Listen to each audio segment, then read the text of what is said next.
it like it is, bringing the community together and working for justice. Attorney Travis McConnell talks politics, trending news, and how you can make a difference.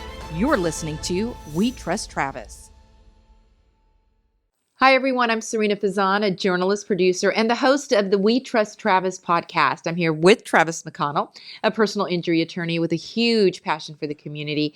And we thank you so much for joining us for this episode. So let's get to it. And we are talking about spreading kindness in the community, Travis, today. Yeah. So tell us about your projects and tell us about your main one. Yeah. So I like to get involved in the community ever since moving back to Warsaw, and even before that, getting involved in the community here. But my big project back in Warsaw was, it's called One Warsaw, is the name of the now 501c3 organization that I helped found and am the current president of. So it kind of grew out of what used to be a diversity rally that they would have. And that was going to go away because the people who started it all left town, and they were like, hey, we're not there. So we're going to go ahead and close down. It was a Facebook group that they announced this in. And I was like, well, I'll take this over if you want. And kind of inherited it from there. And then roped some other friends that are community-minded into helping out and turned it into what it is now, which is One Warsaw. And so our mission is to inspire inclusion through support, education, and celebration of all people. And so tell us who is in the core group, who specifically you're trying to help. Is it all people, or tell us a bit more? Tell us more about it. When we say all people, we mean all people. So we're trying to reach out to everybody and make sure everyone is included. As far as those people that helped me get it up and running, there was one of the former people was Jenny Brissett Tipton, who ended up being in town for a while to help get it started and transition, and she ended up moving away as well, unfortunately. But she's been helpful even from a distance. And then there's some of our other now board members are Lyle Schrock and Kristen Hale and Jama Brown. And then there's been other ones that have joined along the way, and we have a board of now 8 different people with April Sloan, Sherry Benyuski, Heather Lardino, and Sarah McNeil-Strahan-Linfesti. So, and we're in the process, actually, we have a meeting next week where we're going to be electing new board members, and new officers. So did you ever imagine that it would grow to be this big? Yeah, because that was kind of my plan, but we hope that it would always be more, have big dreams, and then act on them, right? I think Walt Disney said something like that, probably. I'm probably butchering the quote, but, nothing's impossible if you imagine it to be so, something along those lines. So the plan was to take what basically was an amazing event, diversity rally, where they would get together once a year and have more of a rally. There'd be speakers, and then there'd be a little a march that they would do with signs. And we wanted to take that and out of that turn it into something to really try and draw the community together. And so we switched from having that being the main event to being a festival type of event where we have different food trucks from different parts of the world, because there's nothing that brings people together than having food and good drinks. And get the community to come out. We have games, bounce houses, activities for the kids, things like that. And then we have vendors that are showcased kind of like a market if you were to go to any of the markets around here. But they showcase the organizations that do diversity and inclusion work in town. So there's the Beeman Home, for example, which we've talked about, is a local domestic violence shelter that serves that community. There's addiction agencies that are helping people with addictions. There's the Cardinal Center, which helps people who are differently abled. There's LBGT groups, there's faith-based groups of different religions represented. There are ethnic different groups as far as like Black groups, Asian groups, all sorts of different things that just showcase all the diversity that Warsaw has to offer and what they're doing in the community to show that even in a small community like Warsaw, Indiana, which is a population of around 20, 30,000 people, if you include some of the outlying housing subdivisions, 80,000 in the whole county, there's actually a lot of diversity that people don't realize because it's the orthopedic capital of the world, which you may not know. But no, please tell us. Yeah. So it's the orthopedic capital of the world. It is. So I'm a personal injury lawyer, so orthopedic devices is something that my clients usually, if it's a bad case, they need. So your artificial knee, artificial shoulder, all those sorts of things, spinal implants that get installed with surgery, a lot of them are made in Warsaw, Indiana.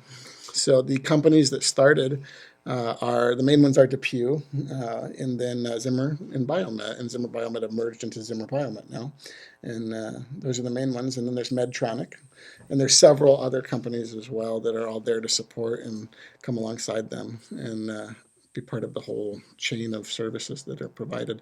There's also ones now that are tailored specifically to children and children-sized devices to help when, unfortunately, kids suffer from trauma or things like that, like orthopediatrics and Wishbone Medical. So, Are those companies, I want to get back to the One Warsaw project, but are those companies also the largest employer for Warsaw, Indiana? Do you know? the probably collectively, if you were to add them all Mm-hmm. together, like no one of them is the single largest employer. I think the single largest employer might be the school system, Mm-hmm. potentially. But if you add them all together, If you added them all together, over half of the county works for an orthopedic company. that's so interesting. So, So at these at with One Warsaw and the festival you have or the events that you have, do you also raise money for these organizations?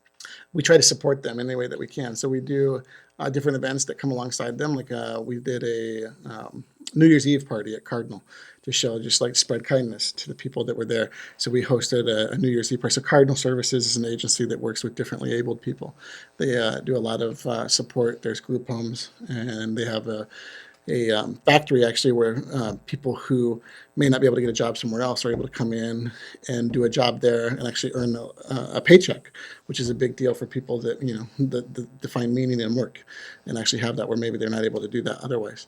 And so we threw them a New Year's Eve party one year, for example, and we've done other supporting things with this year. We're doing a service project for Christmas that we're reaching out to the elderly population.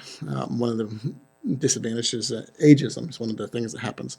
And so we wanted to, especially in the year of 2020 and COVID and restrictions, we're buying Christmas presents for all of the seniors that have been stuck in nursing homes all year, not able to get out, that don't have families to provide for them. So, Well, I think especially now, you're right. I mean, we think about those seniors that I went to a home just recently on Thanksgiving and you could only sit outside. You couldn't go into the dining room. They can't see their families. right. So how do people get in touch with you then? I know you said that One Warsaw tries to help as many people as they can, but how do you take the phone calls? How do people contact you? What is the best way to put in a Yeah, request? I mean, so we have a Facebook page and a website, and email is probably the easiest way to get a hold of us, or send us a Facebook message if you're on Facebook. But if you're not, then just shoot us an email. Um, so that's something that we have, and it's just info@onewarsaw.org, and you can find it on our website or Facebook page as well. But yeah, that's the main thing. So I guess backing up to the orthopedic companies, so these orthopedic companies bring in individuals from all over the globe and all over the country to work due to the talent that they pull, and so there's a rather large Indian population actually with a large number of engineers that work for these orthopedic companies. There's uh, all sorts of, I think there's probably over 50 different countries represented in the small town of Warsaw. That So it must be so interesting. So at every single turn, you're meeting people from all over the globe. I mean, there's not a lot of depth necessarily, but there's a Hmm. lot of breadth. So there's still, I think the overall population is 70% white folks, Hmm. so it's not a lot of like a huge number where you're running into them all the Uh-huh. time. But yeah, I mean, there's people from all over the world, and it's pretty exciting to see in a small rural town of 20,000 people. There's a lot of diversity. There's multiple Indian restaurants. There's a Vietnamese restaurant. There's multiple Chinese restaurants, a Japanese steakhouse. There's a dozen Mexican restaurants, probably if not more. And so there's lots of diversity that's there, and there's a Spanish speaking church in addition to the English speaking churches, and there's a large there's Jewish members, Muslim people, in addition to the Christians. So So you love your various community. behaviors. Clearly, you love your community. I do, yeah. So it's a great place to live. One thing that we're working on is to make it welcoming for everybody. So that's our mission, is to make it more inclusive for everybody. So even though there is a lot of breadth of diversity, not everybody feels included necessarily. The town just recently did a welcoming study um, to gauge the welcomeness factor of the town, and and the results were that, some people feel less welcome than others. And so that's one of our main missions, is to try and make sure that everybody feels included, and spread kindness that way. That no matter who you are, where you come from, what color you are, what ability you are, or faith you share, we're here, we're all on this planet together. We all breathe the same air. Well, So, that's fascinating to me that they did a welcoming study. Is this common practice, Travis? Do you know that cities do welcoming studies? I think that's fantastic. I don't know how common it is. I know that we're not unique in doing it. I know there were several other towns that were mentioned as far as like these people have done one and these people have done one, um, and I think it was spurred on by there's an organization called OrthoWorks that works to support the orthopedic companies that are there. Obviously, it's a big part of the economy, and so it's heavily supported. And so I think that was part of just looking into. So I don't know if it was driven by the orthopedic companies necessarily, but But it was that definitely it was something that your community did. It was correct. a Yep. survey that was taken. How did they conduct it? Do you know by There any was chance? a private vendor that was hired to come in and do the survey, and they worked with different community leaders to like, hey, spread this to people, ask them to complete it. And they'd send it to me as well as several other different people, and spread it among we want to make sure that we get as much of a diverse sample as we can, that it's not just certain people filling it out as opposed to others. So What type of questions were on that survey? it was a typical, how, I think there was a generic, how welcome do you feel? Do you feel included? Things like that. And then there were some more details as far as, I think maybe a question like, have you ever felt like you were discriminated against? Describe things like that. Yeah, How important do you think it is it's been a to minute since they did that, so I'm trying to recall back. right. But how important do you think it is? And again, I'm very impressed that the city or whoever took the initiative, the company, Mhm. whoever drove that survey. I mean, I think that is impressive and I think that is wonderful to bring a community together. How important do you think that is? Because I think sometimes we get lost, right, in ourselves. I think it's hugely important. I mean, there's all sorts of psychological and mental health implications when people don't feel included, and the community is only as strong as its weakest member. It's like the whole chain's only as strong as its weakest link. So, I think the more we can bring people together, and the more we realize, when we have more in common than we don't, that. That's kind of our mission at One Warsaw, and the welcomeness study has definitely helped. And we're not the only ones working on it. There's several other organizations that are working to try and bring people together too. But our big event is lots of fun. So we have dancers and performers and things like that, not so much speeches or things like that. But I think in the current environment, it's even more important. I mean, it's something that we sensed on. I think we're going on 2 or 3 years now, and yeah, I think 3, because we've had 2 events. One had to be online because of COVID this year. And then we had one the year before with our first, and the first year was basically spent trying to figure out, reformat, rebrand, plan, and strategize, and all those sorts of things. And we've also recently launched other like smaller, what we're calling Be Kind talks, to dig deeper into diversity and inclusion issues that for smaller groups to get together and talk through things. And the big one this year has been talking about racism and anti-racism with the George Floyd and all that sort of stuff that had happened. But Let's delve into it's the Be Kind talks though. yeah. So when did that talk to me a little bit more about that initiative and how you put these conversations together and how many people are included and who do you invite? Yeah. So it's something that we'd wanted to do since the beginning. We didn't quite figure out the format until later, but part of our mission is education. And so we want to provide, in addition to the celebration, the education component. And we talked about doing these talks where we could dig deeper. We kind of took the idea from TED Talks and, decided Be Kind is something that we use a lot as one of our hashtags and slogans. We said, let's call them Be Kind Talks. And then we finally were ready to put it together this year, and the George Floyd killing happened. And so the topic was naturally, we're going to talk about racism. And The format that we've used is it's a panel discussion. So we have 3 panelists and a moderator, and we just ask questions and answer and have an open, honest, candid, live discussion about these hard things that are, why is it hard to talk about? Let's talk about this hard thing and try and come up with concrete solutions and what can we do, what can't we do, and talk it through. And we invite, the general public to that. Our first event had, I think, around 20 so people that came to, and some of the other events have had to be more Zoom online, depending on where we're at on the, red, orange, yellow scale of COVID land. But it's been a lot of fun. So with the Be Kind talks, to have open discussions is very healthy for families, for communities. How have you tried to encourage people to share these feelings, share their feelings at these talks? So we've had different panelists at every single talk. So we've taken the same sort of discussion and continued it at different venues throughout the county, some in Warsaw, some in Syracuse, and other parts of the county. And so we've had different people that have shared on the panel. So having different panelists, the answers are different inherently. And then we also welcome questions from anybody that wants to attend. We've had a few. And we encourage people to just reach out, and if they want to be involved, to be involved. And I think it's definitely piqued the community's interest.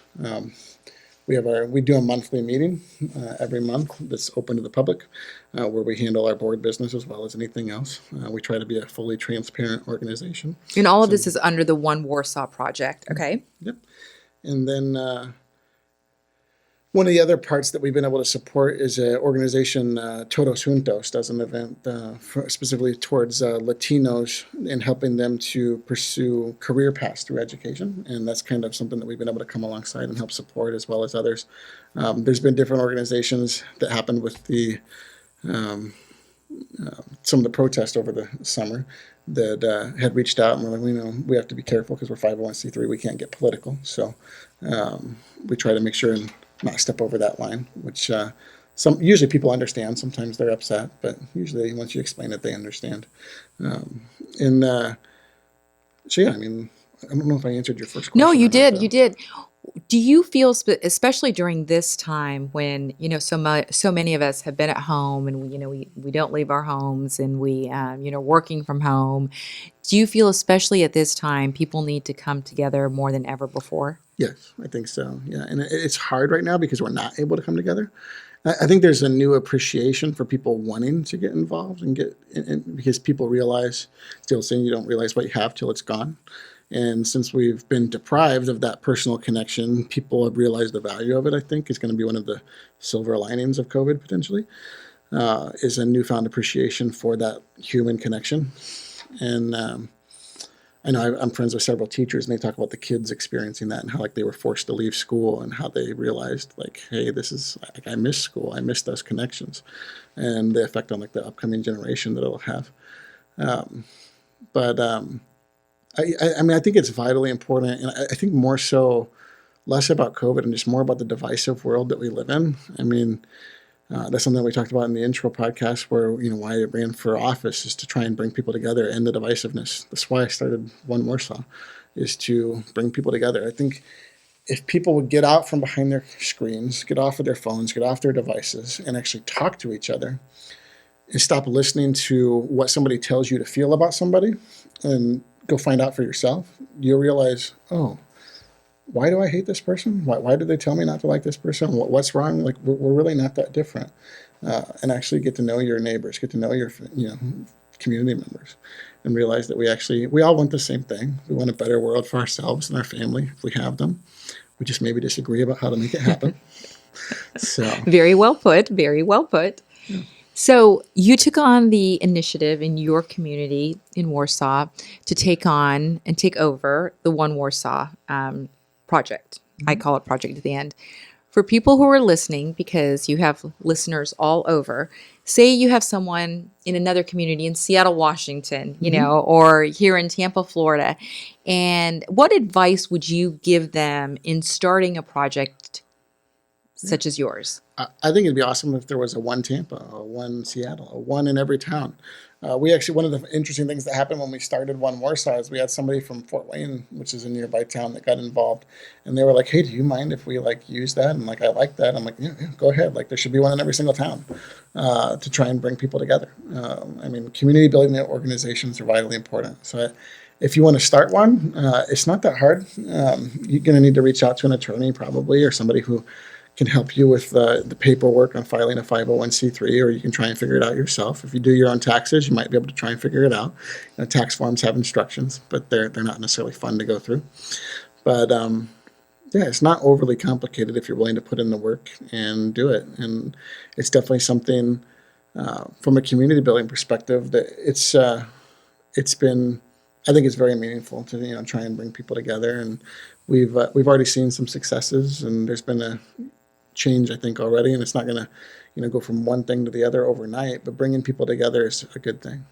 You know, even if someone doesn't start like, one Tampa or one Seattle, but if they want to start an organization, you just said something that really, I mean, also is very eye-opening. There are so many wonderful people out there like yourself, We Trust Travis, who are willing, right, to devote their time to help people. So would you suggest maybe if there's a citizen out there that wants to start some type of community group to reach out on Facebook or some type of social media platform and, ask attorneys in the local area? Would you be willing to donate your time to help me? Would you suggest that? I don't think it's ever a bad thing to ask. I mean, you might get told no, but it never hurts to ask. The places to look out for probably are the bigger corporate firms that do a lot of corporate work would probably be willing to help out, because a lot of them actually have like pro bono requirements for their associates, where they're required to do a certain amount of pro bono hours. So, I mean, if they're getting paid to, do Coca-Cola's paperwork or somewhere else, some other corporation, then and they have this pro bono requirement, then they may be able to be like, yeah, I can file the paperwork for you, because that's something pretty simple for them. And all it takes usually for most boards to get started in an organization is 3 people. Usually you have to have 3 members on a board to get started. And so if you got 3 dedicated people willing to put in the work, you can probably start your own organization. So, Well, that's wonderful. That's wonderful to know. So you, with your organization, with One Warsaw, you knew you wanted a community project that brought people together. So if someone out there, again, is thinking about starting some type of organization, would your suggestion be look deep within yourself to find out what you're passionate about? Is that where you begin, Travis? Or yeah, what advice would you have? I mean, make sure it's something that you're going to spend the time on, because it's definitely any sort of project that you're going to start, usually it's not going to happen overnight. You got to be willing to put in the time. And if you're going to put in the time, it's got to be something you're going to care about. And don't get discouraged if things don't happen overnight. I mean, I do a lot of pro bono stuff as well. We've talked about like my work with migrant workers, like the Coalition of Immokalee Workers, and love them to death. And I mean, they're an amazing success story, but like they started and they didn't see an initial success for years. You have to persevere and stay with it, and put you got to fight that good fight. And it's the old saying of the moral arc of the universe bends towards justice ultimately. But delve deeper into that, because you are also spreading kindness again with your pro bono work with that organization. Talk to me a bit about that. And I do appreciate how you mentioned it did not happen overnight. Right. So the Coalition of Immokalee Workers is a farm worker group that supports farm workers in fighting for basic human rights in the fields of Florida, and now up the East Coast and into Texas. It's expanded. It initially started in Immokalee, Florida, but it's grown since then to through the Fair Food Program, which is a program that works with buyers of tomatoes and other produce, but principally tomatoes. They agree to only buy from farmers, producers of produce that are part of the Fair Food Program, which require audits done by an independent agency. This is the Fair Food Standards Council, to make sure that that they have been successful in eliminating sexual abuse in the fields of Florida, which is unheard of. I remember when the Me Too movement was in the national news, and like leaders of the Me Too movement actually like called the Coalition of Immokalee Workers and like, how did you do this? Like, and it's worker driven social responsibility. It's bottom up change as opposed to top down change. So it's actually meaningful and controlled by the people at the bottom, and there's accountability through independent agencies is the big thing. I mean, a lot of times corporations will talk about, we have this code of conduct and this social platform that we do. But if you look past the words, there's no enforcement mechanism. It's just something to sound good so they can tell people they have it. And so nothing actually happens. So. Well, modesty aside, you are a walking example, sitting example right now that you can spread kindness, right? And kindness is very important. And you don't have to be a lawyer to do it. We all have different talents and skills. I'm one lawyer out of 8 people on our board, and they all bring a unique skill to our board. There's this finance person, that's our treasurer, that helps with that. There's a social media person that helps with all those sorts of things, and marketers, and there's all sorts of other people that do amazing things. Everybody's got a skill set. Don't feel that yours isn't important. Sometimes we've had people apply to our board and they're like, I don't have a college degree. Do you want me on your board? I'm like, there's no degree required. So it's just somebody.